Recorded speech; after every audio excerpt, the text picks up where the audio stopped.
મુનશીરામની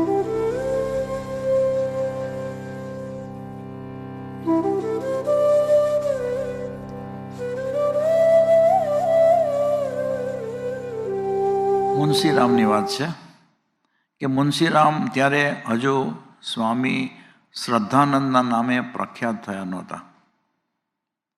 પિતાની અંતિમ ઘડી ચાલી રહી હતી. પિતાએ મુનશીને બોલાવીને કહ્યું કે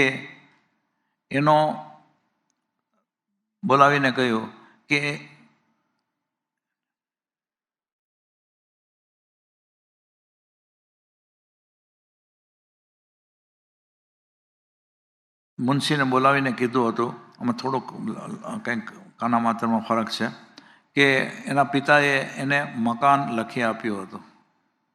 થોડીક જમીન હતી તે લખી આપી હતી.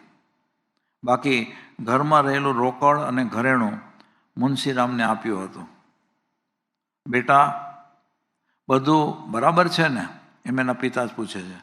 મુનશીરામ વાંચી અને અવાક થઈ ગયા, કંઈ ન બોલ્યા. નબળો થઈ ગયેલો હાથ જરા ઊંચો કરી અને પિતાએ મુનશીરામની પીઠ પાછળ ફેરવ્યો અને કહ્યું કે બેટા, તું અત્યારથી જ સંન્યાસ લેવાની વાત કરે છે, પરંતુ મને તારા સિદ્ધાંતોમાં અચળ વિશ્વાસ છે. મુનશીરામે પિતાની સામે જોયું. પિતાએ કહ્યું કે બેટા, હું જાણું છું કે મારી અંતિમ ક્રિયા તું બરાબર કરીશ, એટલે મેં તને વધારે આપ્યું છે. મુનશીરામની આંખમાં જળજળિયા હતા. રૂંધાતે અવાજે તેમણે કહ્યું કે પિતાજી, કંઈક શબ્દ ખૂટે છે, પણ મુનશીરામની આંખમાં જળજળિયા હતા. રૂંધાતે અવાજે તેણે કહ્યું કે પિતાજી મારા. પછી બીજી વાત આવે છે કે બેટા, આ કવર લે. એના પિતાજીએ કીધું, આ કવર લે, ઉઘાડ અને વાંચ.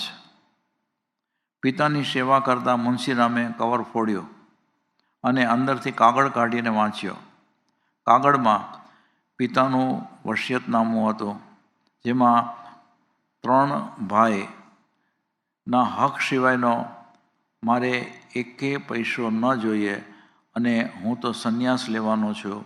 મારે કાંચનને શું કરવું છે? હવે આ મુનશીરામે એના પિતાજીને જ કહ્યું કે પિતાજી,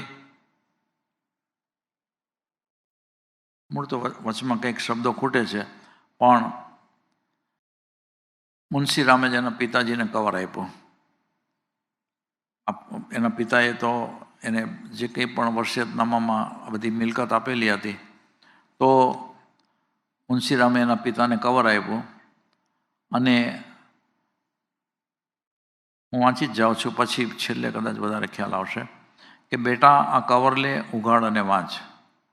પિતાની સેવા કરતાં મુનશીરામે કવર ફોડ્યો અને અંદરથી કાગળ કાઢ્યો, વાંચ્યો. કાગળમાં પિતાનું વસિયતનામું હતું, તેમાં 3 ભાઈ હક સિવાયનો મારે એકેય પૈસો ન જોઈએ, અને હું તો સંન્યાસ લેવાનો છું. મારે કાંચનને શું કરવું છે? તો પછી તો કે અનુમતિ આપો પિતાજી.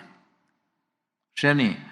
તો કે આ વસિયતનામું ફાડી નાખવાની અને બાકીના બંને ભાઈઓને સરખે ભાગે આપવાની.